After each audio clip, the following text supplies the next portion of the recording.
Good afternoon, ladies and gentlemen. Welcome to TechEC webinar series, our interview to empower techies. We believe that sharing of knowledge is the key to enhance our skills and grow us as professionals. With this principle in mind, we have initiated a series of webinars conducted by industry experts to give you all a crisp insights of various domains. The topic of today's session is Cloud Computing Series Session 8, Service Delivery Model for Cloud Computing.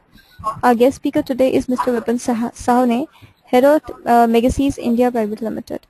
Vipin Sahane is an aficionado and an avid learner which goes true to the spirit of IT. An alumnus of the Delhi College of Engineering and with 25 years of being into IT profession, he brings with him a wealth of experience and knowledge on the various facets of IT. He has completed his post-graduation in Technology Management from the Department of Management Studies at the IIT Delhi. Starting with CMC Limited as programming resource on COBOL, he quickly migrated to IT project management and was associated with the prestigious Impress project for the Indian Railways. He subsequently turned entrepreneur and has the distinction of successfully bringing a number of office automation software products to life. As an entrepreneur, he also set up a service organization with a pan-North India footprint. ERP implementation in various countries has given him insights into service delivery across various verticals and different cultures. He is currently heading Megasys India Private Limited and aims to bring a plethora of services around cloud for national and international markets. Prior to joining Megasys, he has been responsible for bringing to life another startup for cloud services. This was an infrastructure initiative that is actually delivering cloud computing for SME segment. Built on robust infrastructure, the cloud computing is delivering cost-effective yet scalable IT infrastructure to the SME segment for last 5 years. Over to you, Mr. Vipin. Thank you, Shweta.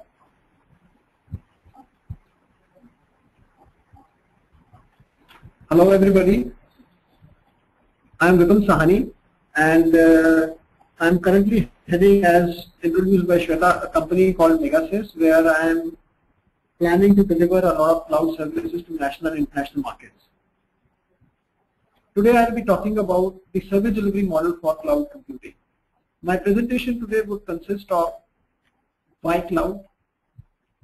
We are all familiar with the terms about IaaS, PaaS and SaaS. What do these actually mean in terms of service deliverables?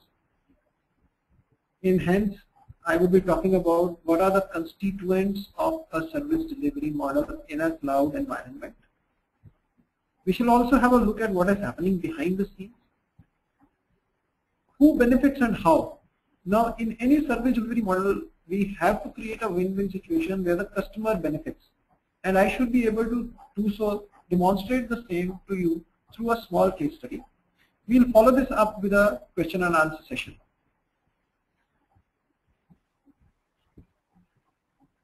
The basic issue of why the cloud starts with, let us understand what are the IT challenges that the environment or the industry or the enterprise is facing today. I started my career 25 years ago, and at that point of time one had to explain a floppy drive to a user. Today the environment is much different and there is a complete dependence on IT. IT is life, as some of the people say. Although IT is life, but IT is hugely capital intensive. And in today's recessionary trends, capital expense is a strict no-no. Over last years that I have been working, CIOs or technology people or the sales people tend to make technological mistakes. For example, we could be buying a server today or a set of infrastructure which, due to certain technological environmental changes, becomes outdated before its estimated life. You could have bought a storage which is no longer being supported functionally by the manufacturer. So it's a technological mistake that you made. Or we may invest into a backup solution which actually is not the best, but when it came to evaluating one with the knowledge that you gain through experience, made a certain technological mistake. Now this is a mistake that in purchased infrastructure you have to live with. Overall, IT budgets have been shrinking. 20 years ago, IT people were the blue-eyed boys in an organization. Not anymore. IT is also being seen as an expense head, and there is pressure on IT people to cut down on IT spending. All this is not such a welcome news for IT people. What has also happened is the penetration of internet, advent of mobile technology, advent of web technology. Business processes have changed altogether. We still remember the days when you had to go to the airline's office to buy an airline ticket. You would be welcomed by a saleswoman who would offer you a nice cup of coffee, and then you would get your ticket in a very fancy jacket, which the whole process was not only time consuming but was also expensive. Look at the way airline tickets are being issued today. It's a self-service model. You book online, you print your ticket online, you go to the counter and you show your ticket on the smartphone, and you have access to the airport. So the business process has been turned upside down. This is an IT challenge that the CEOs of today face every day.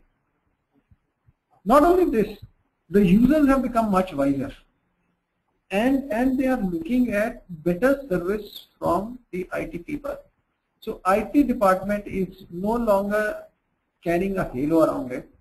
People are looking at IT to deliver services that they expect IT to be delivering. This is not the end of the affair. Business content has been growing humongously. IT manpower, the lesser said about it, the better. We all face attrition challenges, and IT is among the highest attrition industries in our country today. While the industry may be going through recessionary trends, it is impossible to talk to an IT person and tell him there are not going to be any increments this year. Another challenge that IT manpower continuously poses is about the skill set. Now, with hugely evolving technologies, new skill sets are required. Old skill sets are no longer in fashion in quotes. The old skills may not be working or may not be workable, and there is a pressure on the manpower to continuously upgrade itself, and within the organization to upgrade to newer technologies is also there. IT infrastructure maintenance poses its own set of problems because of a unique problem to our nation, which is that we are a power-starved nation. We do not get enough electricity to be running our basic infrastructure services. So you have to rely on UPSs, you have to rely on gensets, which mean additional point of failure. Vendor management is a problem that everybody faces, whether be it IT or be it non-IT. However, business continuity is something that is new. While yesterday the businesses would shut down at 5 o'clock, IT businesses do not shut any time of the day. So IT is supposed to be up and running 24/7. I mean, if you want to go to Flipkart, you expect the site to be up 24/7. It is not that during working hours you will be shopping on any customer portal, but yes, in the middle of the night you could be shopping on a customer portal. Also, coming in our compliance regulations, we've all heard of SOX or Act, which necessitates that there be so many years of email data pertaining to financial transactions be kept alive. What does it mean? It means that the volume of data in your organization is set to increase terribly, and this is constantly pushing the boundaries of what IT can achieve. Storage cost is not going down, but yes, the amount of data that needs to be stored continues to go up. It is very difficult for any IT wala to jump data. Let us look at what is driving us towards the cloud.